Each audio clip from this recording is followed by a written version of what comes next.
नमस्कार, मैं हूं अविनाश पाठक। IBC 24 की खास पेशकश शहर संग्राम में आपका स्वागत है। तो नगरीय निकाय चुनाव का बिगुल बज गया है और आने वाली 11 तारीख को चुनाव होने वाले हैं और वक्त आ गया है कि ये जानने का कि जिस उम्मीद से हमने शहर सरकार को चुना था, जिस उम्मीद से हमने शहर की कमान शहर सरकार को सौंपी थी, वो उम्मीद कितनी पूरी हुई है। जो वादे किए गए विकास के, वो वादे कितने पूरे हुए हैं। तो आइए, इस समय मैं रायगढ़ नगर निगम में मौजूद हूँ और इस बार रायगढ़ नगर निगम काफ़ी सुर्खियों में है। वैसे तो हमेशा से ही रायगढ़ नगर निगम काफ़ी सुर्खियों में रहा है, लेकिन इस बार टिकट वितरण को लेकर काफ़ी सुर्खियों में इसलिए रहा है क्योंकि बीजेपी ने बिल्कुल नए चेहरे जीवर्धन चौहान को टिकट दिया है और बीजेपी ये दावा कर रही है कि हम ज़मीनी कार्यकर्ता को टिकट देते हैं। और जीवर्धन चौहान जो कि एक चाय बेचने वाला है, उसके होर्डिंग्स जो है शहर में काफ़ी चर्चा में हैं और लोगों की अपील की जा रही है कि ज़मीनी कार्यकर्ता को टिकट दीजिए। लेकिन इसी के बीच अगर हम शहर सरकार की बात करें तो कद्दावर नेत्री है जानकी काटजू एक बार फिर से चुनावी मैदान में है। कांग्रेस की लीडर है, 5 सालों तक इन्होंने सत्ता की बागडोर संभाली है। विकास कार्यों की लंबी फहरिस्त होने का दावा ये कर रही हैं। इस समय मंच पर मौजूद है जानकी काटजू जी हमारे सामने में, उनसे भी हम सवाल जवाब करेंगे। और इसके साथ साथ चूँकि लगातार निगम की बात चल रही है, जेठू राम मनहर एक कद्दावर चेहरे हैं रायगढ़ नगर निगम के और पूर्व में मेयर रह चुके हैं और किसी कारणवश पार्टी से नाराजगी थी, निर्दलीय चुनावी मैदान में उतरे हैं और ये दावा कर रहे हैं कि भाजपा और कांग्रेस दोनों को ये पटकनी देंगे और इस बार फिर से वो मेयर बनकर आएंगे। और इसके अलावा मैं आपको बता दूं, नगर निगम में 6 प्रत्याशी चुनावी मैदान में है। आशीर्वाद पैनल काफ़ी सुर्खियों में है। आशीर्वाद पैनल की जो होर्डिंग्स है वो शहर में काफ़ी चर्चा में है। होर्डिंग्स पे लिखा हुआ है कि हमें रबर स्टाम्प नहीं चाहिए, हमें शिक्षित व्यक्ति चाहिए। सिरिल धितलरे जी हमारे साथ हैं, उनसे भी हम बात करेंगे। इसके अलावा तमाम लोग, चाहे कांग्रेस की बात करें, चाहे भाजपा की बात करें, आम लोगों की बात करें, ये सारे चेहरे हैं जो कहीं ना कहीं शहर विकास में अपनी महत्वपूर्ण भागीदारी निभाते हैं। इन सभी से बारी बारी से बात करेंगे और ये जानने की कोशिश करेंगे कि उन्होंने अपनी जवाबदारी कितनी निभाई है। लेकिन सबसे पहले, क्योंकि नगर निगम में शहर सरकार कांग्रेस की थी, तो कांग्रेस की जो मेयर हैं एक बार फिर से चुनावी मैदान में जानकी काटजू जी, उन्हीं से हम बात करेंगे और ये जानने की कोशिश करेंगे कि 5 सालों में वो अपने आप को कहाँ पाती हैं, 5 सालों में शहर को कितना आगे पाती हैं।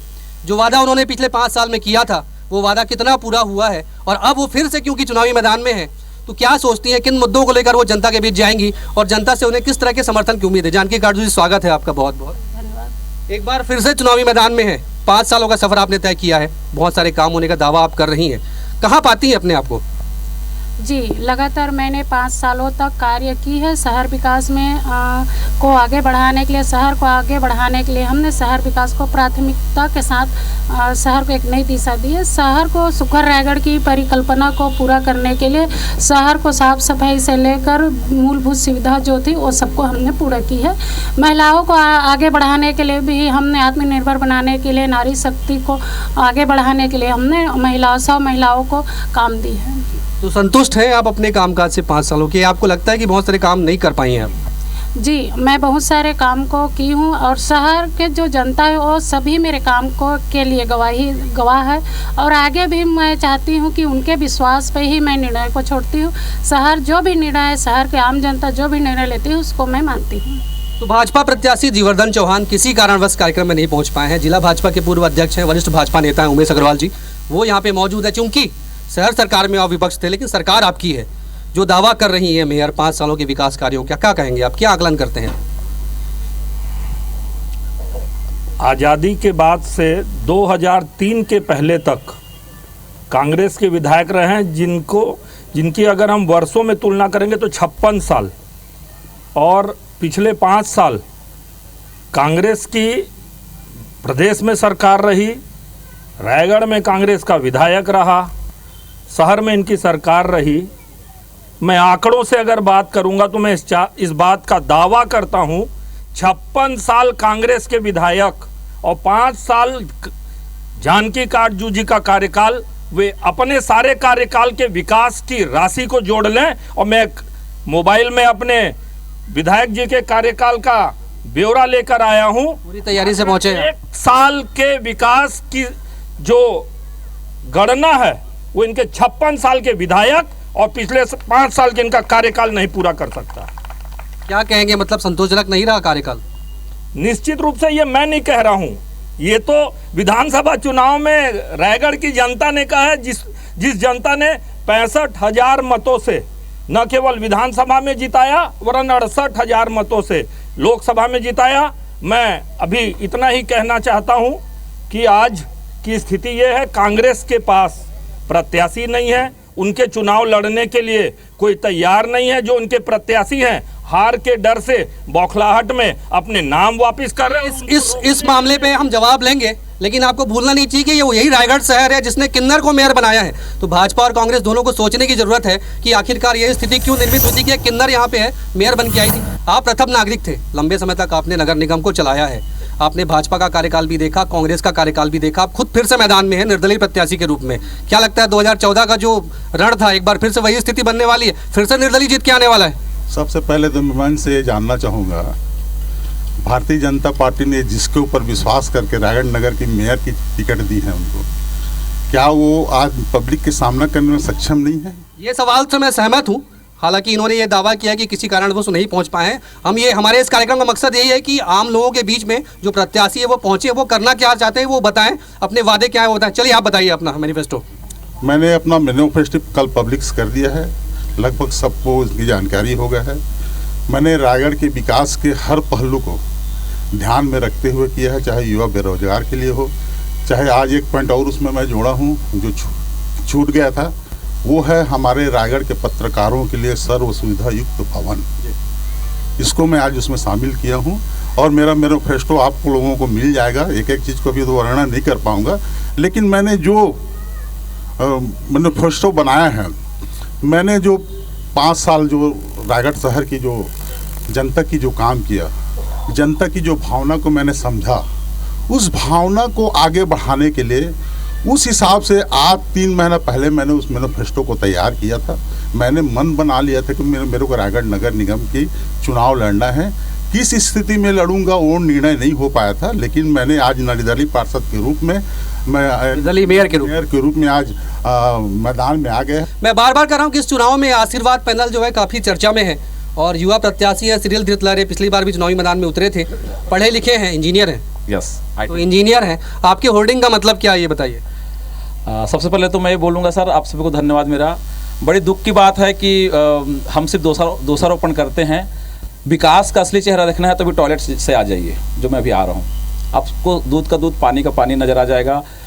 होर्डिंग का मतलब यह है सर कि हमें रबर स्टैम्प नहीं चाहिए। पिछला हमने किन्नर को नहीं भुला पाए, वो स्थिति को हम आज भी, आप शहर से बाहर जाइए, हमारा बहुत बेइज्जती होता है, शर्म आती है अपने आपको रायगढ़ वाले बोलने में उस इंसिडेंट के कारण। हमें अच्छा व्यक्ति चाहिए जिसका विज़न अच्छा हो, पढ़ा लिखा व्यक्ति चाहिए, क्योंकि ओपी चौधरी जी जब आए थे तो पढ़े लिखे कलेक्टर के रूप में आए थे, बट अगर वो शहर के लिए मेयर के रूप में अगर एक चाय वाले को या कम पढ़े लिखे वाले को चुनते हैं तो ये थोड़ी दुख की बात है। लेकिन चाय वाला पीएम बनता है, ये बात भूलना नहीं चाहिए, और इस बार चाय वाला मेयर बनने के लिए पहुंचा हुआ है। क्या कहेंगे जो रबर स्टाम्प की बात कही जा रही है, कितने सहमत हैं आपकी? किसी को इस तरह से कमेंट्स किया जा रहा है? देखिए, हमारे जो प्रत्याशी हैं जीवर्धन चौहान, लगभग 30 वर्षों से भारतीय जनता पार्टी का एक अंतिम व्यक्ति, सबसे अंतिम व्यक्ति, ये निर्णय सिर्फ भारतीय जनता पार्टी कर सकती है जो समाज में सबसे अंतिम व्यक्ति को इसके योग्य समझा। कांग्रेस के लोग या बाकी दल के लोग ये काम नहीं कर सकते, वो सिर्फ रबर स्टाम्प बना देते। हम अपने नीचे के व्यक्ति को ऊपर ले आते हैं। हम राष्ट्रपति के रूप में मुर्मू जी को बैठाए हैं, और इसके पहले भी ऐसे बहुत सारे ऐसे वाकयात आपको देखने को मिलेंगे कि भारतीय जनता पार्टी ऐसे साहसिक निर्णय लेती है और समाज के अंतिम व्यक्ति को आगे लाने का प्रयास करती है। महापौर जी से सीधा सवाल है कि विजन क्या है? अगर आप फिर से जीत के आएंगी, अगर जनता आपको आशीर्वाद देती है, क्या क्या करना चाहेंगी? क्या कुछ सोचा है अपने शहर को लेकर? जी, अगर मैं जीत के आती हूँ तो आम जनता को, मैं आऊँगा, आप लोगों के पास आऊँगा, पहले ये सुनने दीजिए कि क्या करना चाहती है मेयर जी। मैं जीत के आती हूँ तो सबसे पहले यातायात को जो परेशानी हो रही है आवागमन में, उसको व्यवस्थित करूँगी। दूसरी, हमारे रिंग रोड को बनाने के लिए भी मैं लगातार प्रयास कर रही हूँ, उसको भी प्राथमिकता के साथ कार्य करूँगी। सबसे बड़ा है खेल मैदान के लिए, उसके लिए भी हम काम कर रहे हैं, युवा बच्चों के लिए। और तीसरी हमारी बस स्टेशन है, जो ट्रांसपोर्ट नगर के बस स्टेशन को सौंदर्यीकरण और सर्व सुविधा के साथ निर्माण कराने के लिए हमने प्रस्ताव शासन को भेजे। जैसे ही शासन हमें स्वीकृति देती है तो कार्य करेंगे। लेकिन मैं बताना चाहूँगी नगर निगम सर जो कि जो नगर निगम है एक ऐसी संस्था है जो मूलभूत सुविधा को उपलब्ध कराती है और दूसरा राज्य सरकार पे आधारित रहती है और केंद्र सरकार पे जो बड़े बड़े वादे कर रहे हैं उसको मैं बता देना चाहती हूँ। नगर निगम दूसरे पे आश्रित रहती है और उसके लिए काम कराने के लिए लगातार शहर विकास में घूमना, शहर विकास के लिए हर जगह जाकर उस कार्य को संघर्ष करना पड़ता है और राज्य सरकार से इसके लिए राशि लानी पड़ती है, जो मैं हर राज्य सरकार से हर प्रयास कर रही हूँ कि वो काम कराने के लिए राशि लाऊं। चलिए जेठूराम मनहर जी, आपसे सीधा सवाल, क्या कुछ विज़न आपने सोचा है शहर के लिए? मैंने विजन सोचा है और मैंने जारी कर दिया है कर। मैं अभी एक बात बोलूँगा यहाँ पर, जो उमेश भाई ने मेरे को बोला कि वो एक बार चुनाव जीते दूसरे हार गए करके। मैं बोलता हूँ उनके पास तो जिंदा मेयर था, वो क्या बोलते हैं महेंद्र चौथा जी, उनको क्यों मैदान में नहीं उतार पाए? एक चाय वाले अंगूठा छाप को कैसे उतार लिए? एक स्टाम्प बनाने के लिए उसके जीता जागता उदाहरण उमेश भाई अभी वर्तमान में खड़े हैं, यही ऐसे करके थप्पा लगवाएगा, ये मेरा दावा है। पहले अपने गले को झांक कर देखे। जेठूराम में वो ताकत है कि जो लोगों के बीच में आने का हौसला रखता है। प्रदेश में टीएस बाबा जी और आदरणीय पूर्व मुख्यमंत्री भूपेश बघेल जी की लड़ाई और रायगढ़ नगर निगम में मेयर महोदय का और सभापति का और आपस में पार्षदों का, इस लड़ाई का पूरा खमियाजा रायगढ़ नगर की जनता भुगती। एक भी काम इन लोगों ने पूरा नहीं किया। गली मोहल्ले में रायगढ़ नगर के सड़कों का विकास, सड़कों का निर्माण दिख रहा है। आने वाले समय में जो नालंदा परिसर और बहुत सारी चीजें हैं वो लोगों को देखने को मिलेगी। नेता प्रतिपक्ष हैं, सीधा सवाल, क्या लगता है 5 सालों तक आप जिस तरह से विपक्ष में रही, क्या लगता है विकास कार्य हुए? ये तो दावा कर रही मेयर की सालों विकास कार्य हुए हैं यहाँ पे, क्या लगता है? विकास कार्य के नाम पे ये एक भी उपलब्धि अपने खाते में दर्ज कराएं, ऐसा एक भी ऐसी उपलब्धि ये नहीं रखी हैं। और अभी इन्होंने सीधे तौर पे एक बात कही कि राज्य सरकार और केंद्र सरकार से राशि स्वीकृत होती है, तो ये निश्चित रूप से दर्शाता है कि अब तो ना तो केंद्र में सरकार है ना तो राज्य में सरकार है, तो अब कांग्रेस का रायगढ़ में सत्ता में आना सिरे से खारिज कर दिया जाना चाहिए। चलिए, लगातार आरोप लग रहे हैं विकास कार्यों को लेकर, क्या कहेंगे? क्या शहर सरकार ने 5 साल कामकाज नहीं किया? देखिए, शहर सरकार ने अगर 5 साल काम नहीं किया होता तो आज हम जो चुनाव में बिल्कुल सामने मैदान में हैं, ये हमको जनता नकार चुकी होती। हम तो सवाल भाजपा से करना चाहते हैं कि वो चुनाव से क्यों डरी हुई है, क्यों वो चुनाव से मुद्दों को भटकाना चाहती है, प्रत्याशियों को धन और बल के लालच देकर उनको धमका कर हमारे प्रत्याशियों को उठाया जा रहा है। अगर इतनी ये विकास की बात करते हैं केंद्र सरकार की और राज्य सरकार की, तो सीना ठोक के मैदान में आए। देखिए, अगर विकास की बात अगर भारतीय जनता पार्टी कहती है तो मेरे को बहुत हंसी आती है। शहर की जनता उन पे हंसेगी। ये जो वादे करते हैं कभी पूरा नहीं करते। अगर विकास नहीं होता तो इनके केंद्र में बैठी सरकार हमारी महापौर को स्वच्छता में इनाम नहीं मिलता। इनको रायगढ़ में प्रथम स्थान मिला स्वच्छता में, तो ये क्या हुआ? चैनल के माध्यम से अगर मैं आम जनता से अपील करूंगा, ये हमेशा से है कांग्रेस भाजपा को, भाजपा कांग्रेस पे दोषारोपण करता है। एक बात में अगर विकास की बात करते हैं तो आज हमारा पासपोर्ट, अगर केंद्र में विकास का डेटा छुपाया जा रहा है, आज हमारा पासपोर्ट 85 नंबर पे आ गया। दिन ब दिन हम हंगर इंडेक्स में नीचे जा रहे हैं। हमारा डॉलर 86। इस विकास की बात अगर हो रही है तो केंद्र में इतना अगर गलत तरीका, तो यहाँ भी ये बात होनी चाहिए। ये विकास की बात नहीं होती, सिर्फ डेटा छुपाया जाता है। तो ये हमेशा आम जनता से मैं ये बोलना चाहता हूँ, ना कांग्रेस और भाजपा के फेर में ना पड़े। इस बार स्वतंत्र आशीर्वाद पैनल को अपना जन समर्थन दे। ये शिक्षित व्यक्ति की पहचान है जो डेटा ये बता रहे हैं, और ये महत्वपूर्ण डेटा है, आम आदमी को सोचने की जरूरत है। ये तो बार बार आरोप लग रहे हैं। जेठूराम मनहर जी ने भी कहा विकास कार्य को लेकर, क्या कहें? देखिए, मैं तो बोल रहा हूँ ना, ये नगर निगम में या इनका शासन है, जाके डाटा निकाल लें, डाटा देख लें। कोई भी चीज के लिए आरोप लगा देते हैं। अच्छा, ये लोग ओपी चौधरी से ऊपर नहीं उठ पा रहे। अरे ओपी चौधरी को महापौर लड़वा लेते ना, इतने ही खुश रहते। तो इन लोग को क्या है, एक ओपी चौधरी मिल गया है, और अगर इनके में दम होता तो ये लोग हमारे 2 पार्षदों को दादागिरी से, धन बल से और जन बल से इन लोग पीछे नहीं करते। जिलाध्यक्ष जी, ये तो सीधे आरोप लग रहे हैं। जेठूराम मनहर जी ने भी सवाल उठाया और अध्यक्ष जी भी ये सवाल उठा रहे हैं कि पार्टी जो है वो खरीद फरोख्त कर रही है। देखिए, कांग्रेस एक डूबता जहाज है।